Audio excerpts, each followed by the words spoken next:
नमस्कार, सात संदेश से मैं अनिल कौशिक। न्यूज अपडेट 7 बजे कार्यक्रम बादरा आसपास में आप सभी दोस्तों का स्वागत है। दोस्तों, कार्यक्रम की शुरुआत हमेशा की तरह मुख्य खबर से करते हैं और बादरा आसपास खबरों के बारे में आपको विस्तार से और डिटेल से हमें सदैव बताते हैं और देश प्रदेश की भी प्रमुख खबरों की जो मुख्य मुख्य अपडेट है वो भी आपको बताते हैं। मंडियों के भाव, मौसम के मिजाज के बारे में बताते हैं। 2 जुलाई को आज क्या विशेष दिवस है उसके बारे में भी हम आपको बताएंगे। दोस्तों, शुरुआत करते हैं मुख्य खबर से। तो कल जो धरना प्रदर्शन हुआ था दोस्तों, उदयपुर कन्हैया लाल की हत्याकांड के बाद में, उसको लेकर 23 लोगों पर मुकदमा दर्ज हुआ है और वो मुकदमा दर्ज हुआ है धारा 144 का उल्लंघन करने का। और धारा 144 लगी हुई थी तो स्पीकर आदि चलाने, रैली, धरना प्रदर्शन, नारे आदि लगाने को लेकर ये मुकदमा दर्ज किया गया है। और इसमें 22 लोग हैं, एक अज्ञात व्यक्ति है और उन 22 लोगों के नाम भी हम आपको बताएंगे। लेकिन ये मुकदमा इसलिए दर्ज किया जाता है दोस्तों, पूरे राजस्थान में धारा 144 लागू थी और ऐसे में अगर कोई धरना प्रदर्शन, जुलूस, रैली, सभा, इस प्रकार से 4 से अधिक व्यक्तियों की कोई सभा आदि हो तो उस पर मुकदमा दर्ज किया जाता है। इसके बारे में विस्तार से हम इसलिए बता रहे हैं क्योंकि यहाँ प्रशासन की दोगली नीति देखने को मिली है दोस्तों। तो उसके ऊपर बात करें उससे पहले आपको मैं बताऊं तो रवि बंसल, गोपाल कौशिक, ये युवा मोर्चा के कार्यकर्ता है। दिनेश सैनी, जगदीश गर्ग, राजकुमार शर्मा, ये सभी युवा मोर्चा के कार्यकर्ता है। इसके अलावा लिच्छी स्वामी, सुरेंद्र मोटसरा, ये अलग अलग व्यक्ति है और दोस्तों संगठनों के अलग अलग संगठनों से संबंधित व्यक्ति है। प्रदीप गर्ग जो कि हिंदू चेतना मंच के अध्यक्ष भी है और तेजपाल पुनिया युवा मोर्चा से संबंधित है। ललित नेगी, नरेंद्र राजपुरोहित, संजय राजपुरोहित, युधिष्ठिर बंसल और प्रभु स्वामी, रोहतास कारेला, विजय बंसल, राजेश सोनी, बलवीर सहारण, अनूप सिंह शेखावत, कपिल कवात्रा, अनिकेत जोरड़, इसके अलावा हर्ष नेगी, ये 22 लोग हैं जिन पर मुकदमे दर्ज हुए। एक अज्ञात है। कुल 23 लोगों पर मुकदमे दर्ज किए गए हैं और ये मुकदमे अलग अलग धाराओं में दर्ज किए गए। 188, 269 और 270 धाराओं के तहत, जो कि 1963 अधिनियम 4(6) के तहत भी ये मामले दर्ज किए गए हैं दोस्तों। इसमें जो है गिरफ्तारियां तो नहीं होती, लेकिन इसमें जो प्रावधान है और जिस प्रकार से धारा 144 का उल्लंघन होता है, उसमें धरने, प्रदर्शन, जुलूस, सभा आदि आप करते हैं तो उसको लेकर दोस्तों इसमें मुकदमे दर्ज किए जाते हैं। तो ये मुकदमे दर्ज हुए हैं और FIR नंबर इसकी 026 है और धारा 144 के उल्लंघन को लेकर ये मुकदमे दर्ज है। तो एक कल जो ये सभा दोस्तों विभिन्न कस्बों के बाजारों से होते हुए निकाली गई, सैकड़ों हजारों की संख्या में इसमें लोग थे दोस्तों। विभिन्न हिंदू संगठनों के इसमें लोग शामिल थे, लेकिन एक सभा, एक कार्यक्रम वर्तमान विधायक बलवान पूनिया का भी ठीक इसी समय, जिस समय ये धरना प्रदर्शन सभा चल रही थी, उसी समय अनाज मंडी बादरा में हुआ। और उसमें दोस्तों ये जो कार्यक्रम था वो था सड़कों का लोकार्पण कार्यक्रम, शिलान्यास कार्यक्रम आप कीजिएगा। तो सड़क निर्माण के कार्यक्रम जो है मंडी में कल से प्रारंभ हुए हैं, उसको लेकर विधायक बलवान पूनिया का कार्यक्रम था। उसमें भी बड़ी संख्या में कार्यकर्ता मौजूद थे और जाहिर है कि विधायक, वर्तमान विधायक है तो 100-150 कार्यकर्ता और लोग तो उनसे संबंधित जुड़े हुए उनके पास होते ही है और पहुंचते ही है। तो क्या उन लोगों पर भी मुकदमे दर्ज नहीं करने चाहिए थे? क्या इन्होंने, जो विधायक कार्यक्रम में शामिल हुए थे लोग, उन्होंने 4 से अधिक इकट्ठे होकर धारा 144 का उल्लंघन नहीं किया था? दोस्तों ये बहुत बड़े सवाल है जो कि सत्ता पक्ष और विपक्ष का आभास करवाते हैं, हमें एहसास भी करवाते हैं कि आप सत्ता पक्ष के लोगों के साथ हैं और आप विपक्ष के लोगों के साथ हैं। ऐसे मुकदमे दरअसल विपक्ष के लोगों पर ही प्राय देखे और सुने जाते हैं और होते भी है।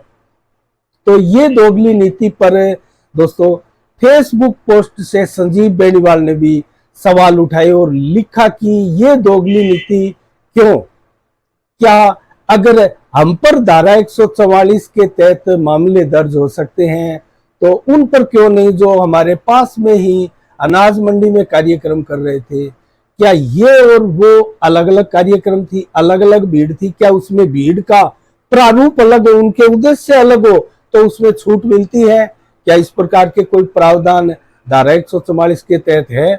दोस्तों ऐसे कोई प्रावधान नहीं है। धारा 144 का सीधा सीधा मतलब होता है कि 4 से अधिक लोग आप कहीं भी जमा नहीं कर सकते, बाजार में किसी भी जगह, और गली मोहल्ले में भी नहीं। 4 से अधिक लोग आप जमा नहीं कर सकते, ये धारा 144 का सीधा सीधा मतलब होता है। और उससे ये धारा इसलिए लगाई जाती है क्योंकि कहीं ना कहीं शांति व्यवस्था कहीं ना कहीं ताक पर लगती है, और उसके बाद में शांति व्यवस्था भंग होने की आशंकाएं बरकरार होती है तो कस्बों में, शहरों में, नगरों में धारा 144 लगाई जाती है। जैसे उदयपुर में कर्फ्यू भी लगा दिया गया था धारा 144 लगाने के बाद। तो ये दोगलेपन की नीति भी देखने में आई, और ये अक्सर होता है। इसमें आश्चर्य की बात इसलिए नहीं है, हमने बताया इसलिए क्योंकि ऐसा हुआ है, और आश्चर्य इसलिए नहीं है क्योंकि सत्ता और विपक्ष के बीच में ये सह और मात का भी खेल होता है, अपनी ताकत दिखाने का भी खेल होता है। बेशक ये मामले पुलिस दर्ज करती है, लेकिन पुलिस सत्ता पक्ष के लोगों पर हाथ नहीं डाल सकती। उन पर हाथ डालने से संभवतः हाथ झुलस जाते होंगे।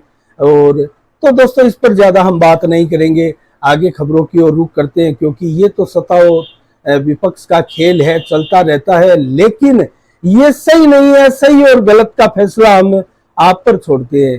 क्या ऐसा होना चाहिए, ये सवाल उठते हैं। और ऐसा होना चाहिए तो किन परिस्थितियों में होना चाहिए? क्या ये इसके लिए भी परिस्थितियां हैं? और बार बार प्रशासन ने अपनी FIR दर्ज में ये भी लिखा है कि हमने बार बार इनको समझाया है कि आप इकट्ठे नहीं हो सकते, आप धरना प्रदर्शन नहीं कर सकते, आप जुलूस नहीं कर सकते। और परमिशन के लिए पूछा हमने तो परमिशन इनके पास नहीं है, तो परमिशन तो इसके लिए नहीं दे सकते प्रशासन। ये तो टेक्निकल पॉइंट है, क्योंकि प्रशासन अपने हाथ इस प्रकार से नहीं कटवाते हैं, कोई भी प्रशासन का नुमाइंदा इस प्रकार की रिस्क नहीं लेता। लेकिन ऐसे धरने प्रदर्शन, विरोध प्रदर्शन होते रहते हैं दोस्तों, मामले देखे जाते हैं। इस वक्त पूरे देश में, देश का माहौल इस प्रकार है दोस्तों, मामले इस प्रकार हो रहे हैं कि जिस प्रकार से उदयपुर में गला रेत कर कन्हैया कुमार की दुकान में घुसकर हत्या कर दी गई, उसको लेकर पूरे देश में गुस्सा है, आग है, बवाल है, और उसको लेकर विरोध प्रदर्शन जगह जगह हो रहे हैं। आज भी कम से कम राजस्थान के दर्जनों शहर बंद है, और दर्जनों शहरों में आज भी प्रदर्शन हो रहे हैं। कल भी हुए थे, परसों भी हुए थे, और कल भी प्रदर्शन होंगे दर्जनों शहरों में। ऐसी खबरें और रिपोर्ट लगातार आप भी अखबारों में पढ़ रहे होंगे, टीवी चैनलों में भी देख रहे होंगे। तो इसमें गुस्सा है दोस्तों व्यवस्थाओं पर, सरकार के ऊपर, और सरकार ने जो तुष्टिकरण की नीति अपना रखी है उसके ऊपर गुस्सा है। सरकार की उस तुष्टिकरण की नीति पर गुस्सा है। लगातार हमने डिटेल से भी बताया था 3-4 दिन पहले दोस्तों, कैसे ये 12वीं घटना है राजस्थान में मुख्यमंत्री अशोक गहलोत के शपथ ग्रहण के बाद में। और ये 12 की 12 घटना ये कहती है कि हिंदू लोगों को टारगेट बनाया गया, और जब मुकदमे दर्ज होते हैं तो असल अपराधियों को छोड़ दिया जाता है, पकड़ा नहीं जाता है, और जो निर्दोष होते हैं और जो बचाव पीड़ित पक्ष के लोग होते हैं उन्हीं पर FIR दर्ज की जाती है। तो इस प्रकार के मामले है, और मामलों में आक्रोश इस प्रकार का भी है। और सरकार का मुखिया, प्रदेश का मुखिया कभी प्रधानमंत्री का नाम लेता है, कभी अंतरराष्ट्रीय साजिश बताता है, अपनी नाकामियां छुपाते हैं, अपनी नाकामियों के बारे में कुछ नहीं बोलते। हमें नहीं पता लगा, हमारी इंटेलिजेंसी फेल थी, हमारे थानों में FIR तक दी गई, हमारे थानों में एप्लीकेशन दी गई, हमारी जान को खतरा है, और हमारी पुलिस ने कुछ भी नहीं किया, हाथ पर हाथ धरी बैठी रही, हम लापरवाह है। ऐसी गलतियां मानने को कतई तैयार नहीं है सूबे का मुख्यमंत्री अशोक गहलोत। तो दोस्तों ऐसे में गुस्सा जायज है, और गुस्सा सड़कों पर उतर भी रहा है, और बहुत से लोग हैं जो धरने प्रदर्शन कर रहे हैं। तो दोस्तों उनको राइट है, धरना प्रदर्शन सभी को करने का राइट है। लेकिन ये दोगली, ये तुष्टिकरण की नीतियां अशोक गहलोत अभी से नहीं चल रही है दोस्तों। रामनवमी के जुलूसों पर धारा 144 लगा के बैन लगाया जाता है,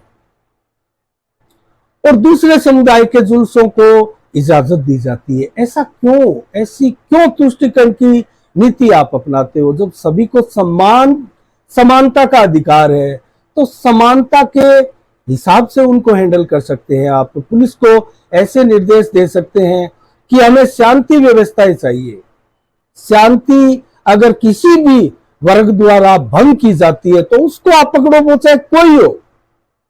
दोस्तों, ये संविधान संगत बात है क्या? ये गलत बात है क्या? अशोक गहलोत सरकार ऐसे निर्देश नहीं दे सकती क्या? किसी एक वर्ग विशेष को विशेष सुविधाएं देने के लिए निर्देश दिए जाते हैं या दिए गए हैं जिन पर पुलिस द्वारा अमल किए जाते हैं? तो दोस्तों, ये बहुत से सवाल है, आपके भी जहन में होंगे, हमारे भी जहन में है। सरकारों को इसके जवाब भी देने पड़ते हैं, देने भी चाहिए। अगर नहीं देंगे तो जब चुनाव होते हैं, हमारे सूबे के चुनाव 2023 को है, जनता सीधे सीधे उन नेताओं से पूछेगी, उन विधायकों से पूछेगी जो सत्ता का सुख भोग रहे हैं कि आप ऐसी सरकार के सदस्य रहे, क्या विधानसभा में आपने इस प्रकार का क्वेश्चन उठाया कि ये तुष्टिकरण की नीति हमारी सरकार द्वारा क्यों, एक वर्ग को विशेषताएं एक वर्ग के ऊपर कुठाराघात क्यों? क्या इस प्रकार की मांगे, इस प्रकार की आवाज बुलंद आपके विधायक ने की है? दोस्तों, ये जनता के आने वाले संभावित सवाल है जो इन संभावित उम्मीदवारों को अगर वो टिकट लेकर कांग्रेस की आती है तो उनसे पूछे जाएंगे, और भाजपा की टिकट लेकर आने वालों से भी पूछे जाएंगे, आपने क्या किया, आपने विपक्ष की भूमिका कितनी निभाई, किस प्रकार से निभाई, क्या आपने कार्य किए हैं, आपको क्यों भाजपा ने टिकट दिए और क्यों हम आपको विधायक बनाए? दोस्तों, ये सवाल पक्ष और विपक्ष दोनों ही विधायकों से पूछे जाएंगे और जो जनता को अच्छा लगेगा जनता उसको चुनेगी।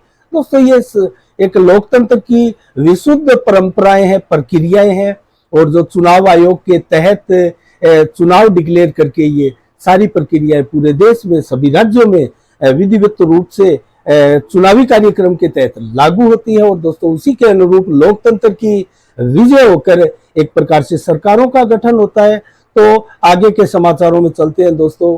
कल जो घटना हुई उसके आज रिएक्शन आए। कल जो एक और घटना होने वाली है वो घटना ये है कि कल दोस्तों नेठाणा गांव भादरा तहसील का सबसे बड़ा गांव है और उसमें बिजली उपभोक्ता संघर्ष समिति के बैनर तले आम जनसभा रखी गई है।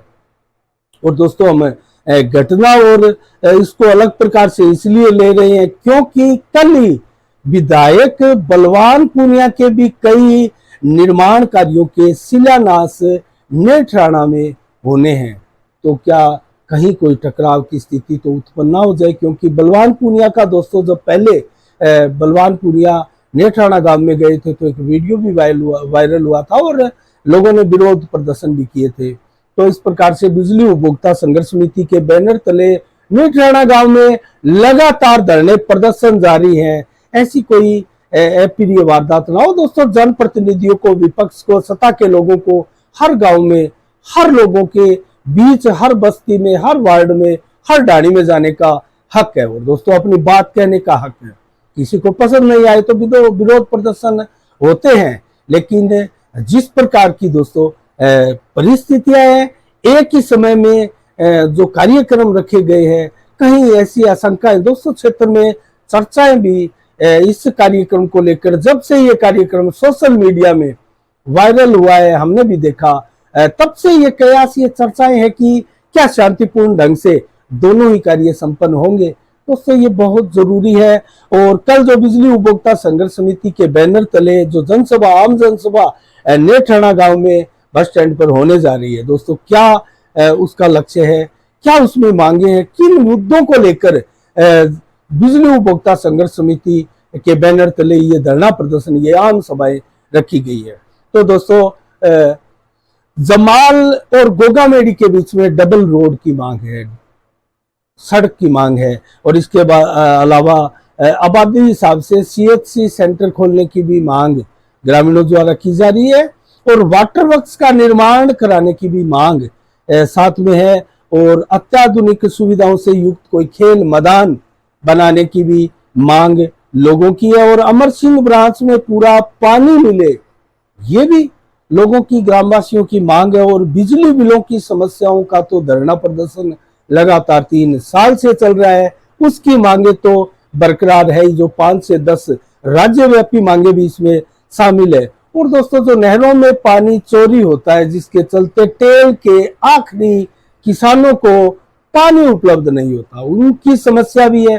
तो इन सभी समस्याओं को लेकर कल नेठाणा गांव में क्या कार्यक्रम होते हैं, किस प्रकार से आयोजन होते हैं, दोस्तों हमारी भी नजरें रहेगी, हम भी इसकी कवरेज का प्रयास करेंगे।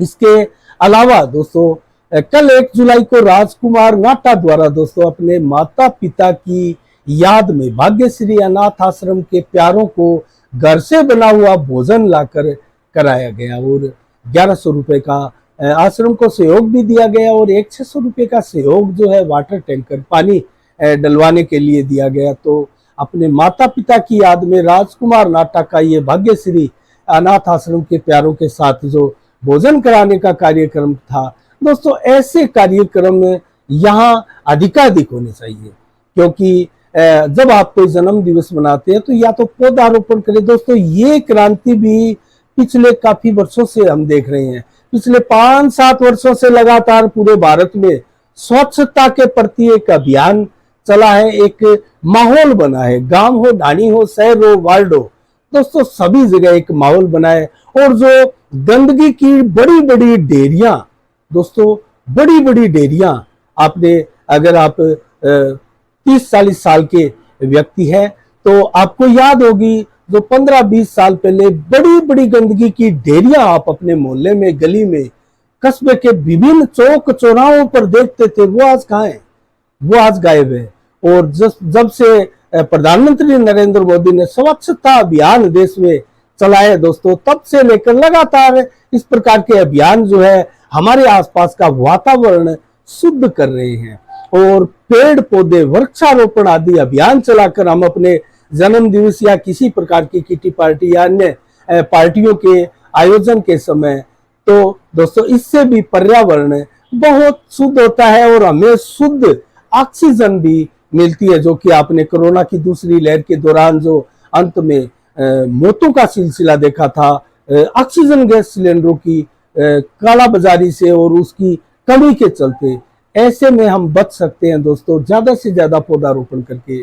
और इस प्रकार से दोस्तों आप जो है अभियान, चाहे अनाथ आश्रम के प्यारों के साथ बनाए, चाहे पशुओं को चारा खिला के बनाए, गौशाला में जाके उनकी सेवा करके बनाए, चाहे पौधारोपण करके बनाए, ये संदेश हम साफ संदेश भारत के माध्यम से लगातार आपको देते रहे हैं, आगे भी देते रहेंगे। तो इसके प्रति आपकी जागरूकता हम चाहते हैं कि बड़े पैमाने पर हो और आप अपने जीवन में कम से कम एक ऐसा पौधा लगाएं जो आपको अपने जीवन काल में वृक्ष, वटवृक्ष बनता हुआ दिखाई भी दे और आपको प्रफुल्लित करता रहे और आप अपने जीवन के प्रति जो है दृढ़ इच्छा शक्ति के साथ इस जीवन को आप यापन करते हुए अपना जो है वो जीवन सफल बना सकते हैं। तो दोस्तों इस प्रकार के संकल्प आप ले सकते हैं। तो बहुत शानदार कार्य राजकुमार नाटा द्वारा किया गया दोस्तों, हम उनको साधुवाद देते हैं।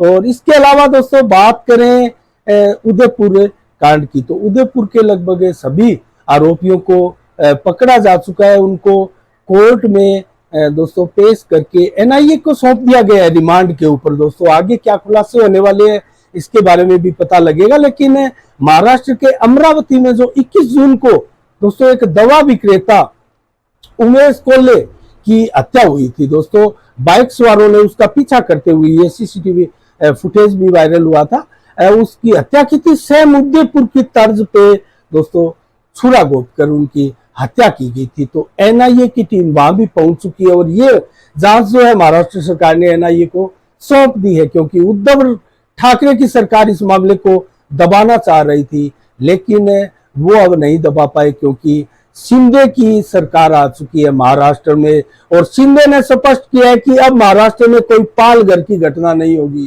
किसी प्रकार से किसी के ऊपर अत्याचार अब महाराष्ट्र में नहीं होंगे। यहाँ बड़ी संवेदनशील सरकार हम चलाकर दिखाएंगे। तो दोस्तों ये काफी अच्छी बात है।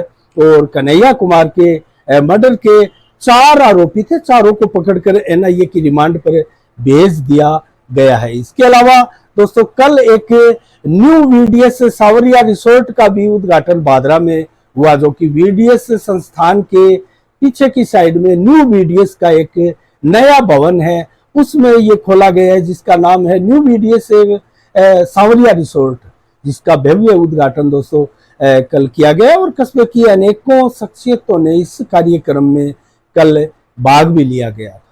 तो इसके अलावा दोस्तों गोगा मेडी का मेला अब प्रारंभ होने वाला है। हर वर्ष भादवा में ये मेला होता है, लेकिन पीछे लगातार 2 साल कोरोना की महामारी के चलते गोगा मेडी मेले का तो क्या दोस्तों भारत भर में किसी मेलों का आयोजन नहीं हुआ, लेकिन इस वर्ष ये मेले का आयोजन होगा और इसकी तैयारी प्रशासन द्वारा भी जोर शोर से की जा रही है। और इस तैयारियों के बीच भी मैं आपको बताऊं, तहसीलदार जो भादरा के तहसीलदार है, काबिल अफसर है दोस्तों जय कौशिक, उनको मेला मजिस्ट्रेट बनाए जाने की मांग सोशल मीडिया पर हमने देखी। आश्चर्य नहीं हुआ, क्योंकि दोस्तों जय कौशिक जो तहसीलदार है काफी अच्छे, सुलझे हुए और बहुत ही शानदार कार्य करने वाले अफसर है। दोस्तों भादरा में पहली बार ऐसा हुआ है कि कोई तहसीलदार एसडीएम महोदय से कहीं ज्यादा लोकप्रियता चल रही है उनकी, और सबसे ज्यादा कार्य वो कर रहे हो और बहुत शानदार लोगों की पहली पसंद भी बने हो। और दोस्तों ऐसे ही डिसीजन उनके, अगर एसडीएम महोदय को, उपखंड अधिकारी को आप कोई ज्ञापन देना चाहते हैं तो आप मौखिक भी उनको 2-4 शब्द बोलते हैं और वो ज्ञापन ले लिया जाता है, आपको आश्वासन दिया जाता है, लेकिन उन ज्ञापनों पर कार्रवाई नहीं होती।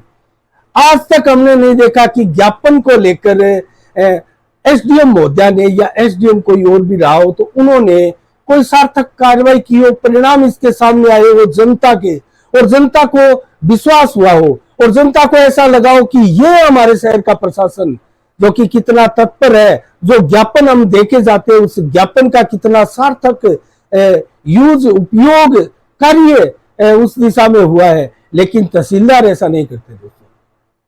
तहसीलदार महोदय जय कौशिक महोदय ज्ञापन लेते हैं और उनकी बातें सुनते हैं मौखिक रूप से भी, और उन्हीं के सामने हमने काफी बार देखा है, उन्हीं के सामने संबंधित अधिकारियों को फोन करते हैं और निर्देश देते हैं और उस काम का तुरंत 5 मिनट में उसी वक्त निपटारा करते हैं और संबंधित अधिकारियों को वहां मौका मुआयना करने के लिए भेज देते हैं। तो ये होते हैं दोस्तों अधिकारी, और हम जय कौशिक की इसलिए भी प्रशंसा करते हैं कि हम नहीं कर रहे हैं, कस्बे की जनता कर रही है। और दोस्तों जो जनता का प्रिय होगा वो हम सबका प्रिय होगा, और जनता की जो ख्याल रखेगा, जनता की भावनाओं का जो ध्यान रखेगा और क्षेत्र में अमन चैन शांति भाईचारा बनाकर रखेगा और शानदार प्रशासनिक कार्य करने के लिए जाना जाएगा, वही दोस्तों जनता का प्रिय होगा और वही हमारा सबका प्रिय होगा। तो तहसीलदार जय कौशिक को मेला मजिस्ट्रेट लगाना चाहिए, और ऐसी शुभकामनाएं हम भी साफ संदेश भारत के माध्यम से देते हैं। इसके अलावा दोस्तों आज 2 जुलाई को क्या विशेष दिवस है, इसके ऊपर भी मैं आपको जल्दी से बता देता हूं। भारतीय भूवैज्ञानिक सर्वेक्षण विभाग की दोस्तों आज ही के दिन 2 जुलाई को 1916 में स्थापना हुई थी। ये खास दिन है। और दोस्तों 2002 में हेपाटाइटिस सी की जांच भारत में अनिवार्य की गई थी। तो ये एक बड़ा कदम था 2002 में उठाया गया। और अंतर्राष्ट्रीय खेल पत्रकार दिवस आज के दिन मनाया जाता है दोस्तों, अंतर्राष्ट्रीय खेल पत्रकार दिवस। और इसकी स्थापना जो है वो जरूर 1994 में हुई थी खेल प्रेस संघ के नाम से, जिसको AIPS के नाम से भी आप जान सकते हैं। उसकी स्थापना 1994 में हुई थी और 70वीं वर्षगांठ पर हुई थी। आपको आश्चर्य होगा, इससे पहले से दोस्तों अंतर्राष्ट्रीय खेल पत्रकार दिवस मनाया जाता है, और 70वीं वर्षगांठ अर्थात 2 जुलाई 1924 को पेरिस से इसकी शुरुआत हुई थी। और इसके अलावा दोस्तों सोनाक्षी सिन्हा शत्रुघ्न सिन्हा की पुत्री है, फिल्मी अभिनेत्री है। 1987 में उनका आज के दिन जन्म हुआ था।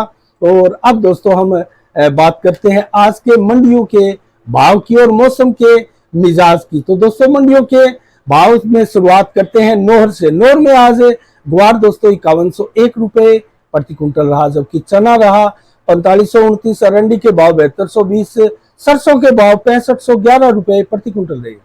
और गंगानगर मंडी में सरसों रही 6181 रुपए, गेहूं 1915, जौ के भाव 2451 रुपए प्रति कुंटल आज रहे हैं। और बीकानेर मंडी में चना बिका है 24500, गेहूं बिकी है 2100 और सरसों बिकी है 6100, ग्वार बिका है दोस्तों 5100 रुपए प्रति कुंटल। इलाहाबाद मंडी में नरमा बिका है 10,000, सरसों बिकी है 6346 रुपए प्रति कुंटल, चना बिका है दोस्तों 4550, गेहूं बिकी है 1970 रुपए प्रति कुंटल।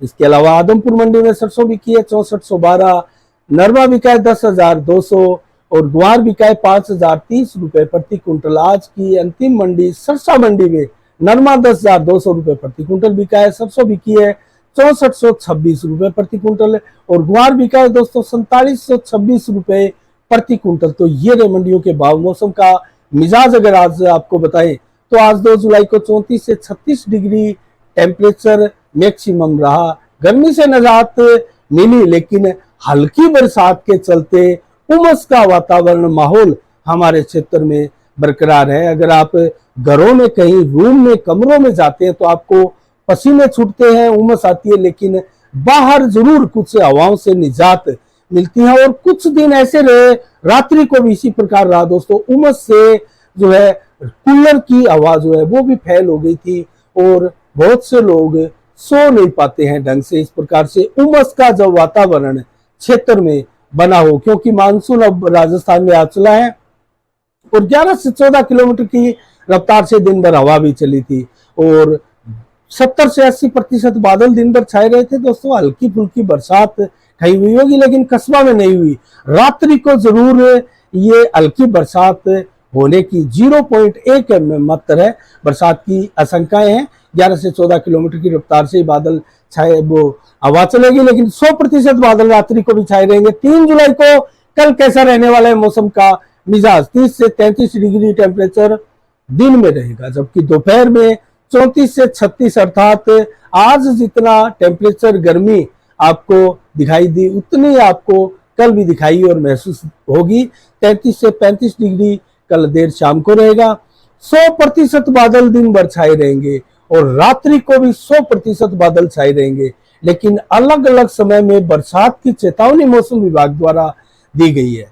सुबह ये 0.3 mm बरसात हो सकती है, तो दोपहर को 1.7 mm बरसात, जबकि देर शाम को 6.9 mm बरसात और रात्रि को 3.9 mm वर्षा बादरा क्षेत्र में आसपास इलाकों में हो सकती है दोस्तों।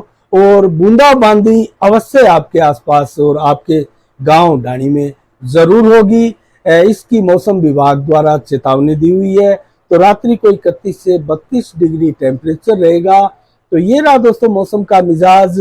और कल ठीक शाम 7 बजे फिर आपसे रूबरू होंगे नई खबरों के साथ, नई समीक्षा के साथ। तब तक के लिए दोस्तों आप अपना बहुत बहुत ख्याल रखिएगा। मुझे दीजिएगा इजाजत। सात संदेश से मैं अनिल कौशिक। नमस्कार। जय भारत, जय जय राजस्थान।